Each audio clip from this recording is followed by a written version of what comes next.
Hello Mary Lou, my dear. I hope you get to see this on your DVD player. I hope it's got the right format for it. Here's a few of my poems, my dear. Okie dokie. And here we go. Hello Lord Bob, how are you? Right, here we go. Have you ever flown in your dreams to places far and near? It's said that when you fall asleep, your soul floats on the ether. In this place between here and now, the mind is free to swim. It passes all understanding and acts on every whim. Free of the body's confines, it roams the astral plane, travelling through time and space, and then back home again. It fills the mind with wonder, for when at last we awake, our minds are filled with ideas, from which we give and take. Yeah. I have a friendly butterfly who follows me around. He sleeps outside my window, and he never makes a sound. He loves his sugar in the morning, and he takes it from my hand. He's got a little tongue coiled like a rubber band. He'll fly in through my window and lay upon my bed. I know he wants his sugar, 'cause he'll fly around my head. And when he's had his breakfast, out the window he will fly, way out over the rooftops and right up in the sky. How's that? Right. This is called Upside Down Goldfish. Hope you're enjoying these, Mary, my dear. Poor upside down goldfish laying there in the bowl. Your fins are all tattered, he has broken your soul. Once so pretty, with fins like cut glass, you swam round the tank and your skin shone like brass. Now upside down in your bowl you lay still. A big bully goldfish has broken your will. He's worked on your fins till they were tattered and torn. You were such a beauty, and for you I do mourn.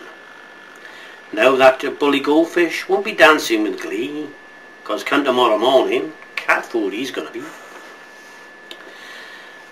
I'm sitting watching fairies in the sunshine. They're hopping round my computer desk all day. It's hard to keep the buggers off my keyboard. All they ever want to do is play away. There's one that rides a snail, now she's a beauty, with long red hair that runs right down her back. The snail can be a pain, he is so messy. He leaves a silver trail that soon turns black. There's a red one and a green one and a yellow one. They sit around all day and look at me. Then when I turn my back, they're dancing on my keyboard. They type out lovely poems just for me. That's where I get my poetry, see, my fairies printed it for me. There's a guy I see first thing every morning. He stands there in the mirror and looks right back at me. He smiles and winks, and then he says, "Good morning," and then says he'll lose a few pounds if he was me.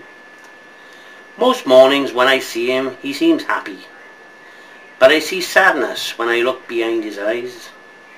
Sometimes the world weighs heavy on his shoulders. He has worries that he tells no one but me. I wish that I could help him with his problems, but I'm trapped here behind the mirror and can't get free. Well, Mary, is one for you. An ode to the Diet Pepsi. Sweet nectar of the gods, so brown, so sweet, so beautiful, it gets down to the cords. How I ever did without it is a mystical to me. I can't just have one, I got to have two or three. No one knows what's in it, it's a secret that's been kept, but I just think it's magic, 'cause it keeps me well and truly pepped.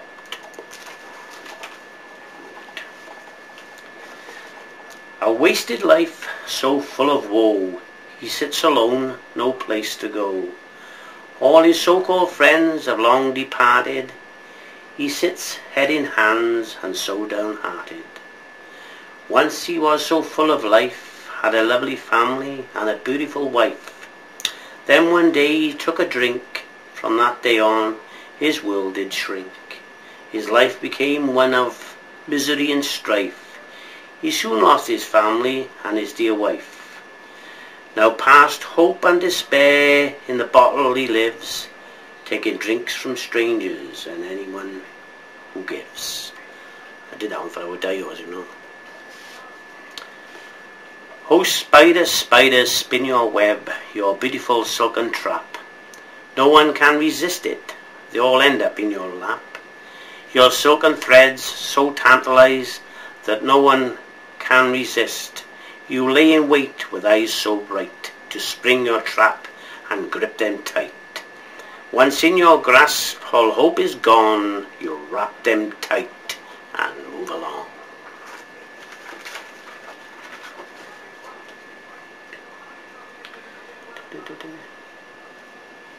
How many more must die for the sake of the price of oil?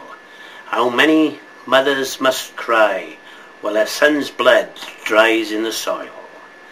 Maybe it was a righteous war, perhaps it was, but who cares anymore? All we know is more are dying than before. Bring them home, let's stop adding to the score. It's just Russian roulette, whose son will die today? Blown to bits by a bomb while their killers get away. How many more must die? Bring our boys back home today.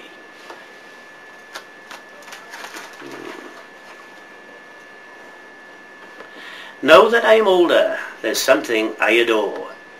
It's having my afternoon nap between 3 and 4:30. Yeah, that's about right. I ain't too many, eh? To lay out in my armchair and snore the world away is somehow quite refreshing, and it helps me through my day. When I awake, I am fighting fit, and ready for my tea.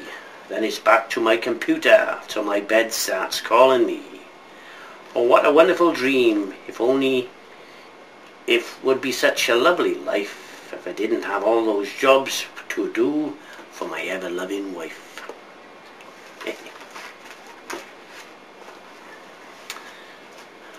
The winter gloom. The winter gloom has entered my room. It's cold and dark and feels like a tomb. It drags me down into despair. I look in the mirror and I'm not there. She entered my room dressed as a bat. One kiss from her and that was that. Now for eternity I'll be unable to comb my hair, you see. But there's something worse than that. Even every full moon I turn into a bat.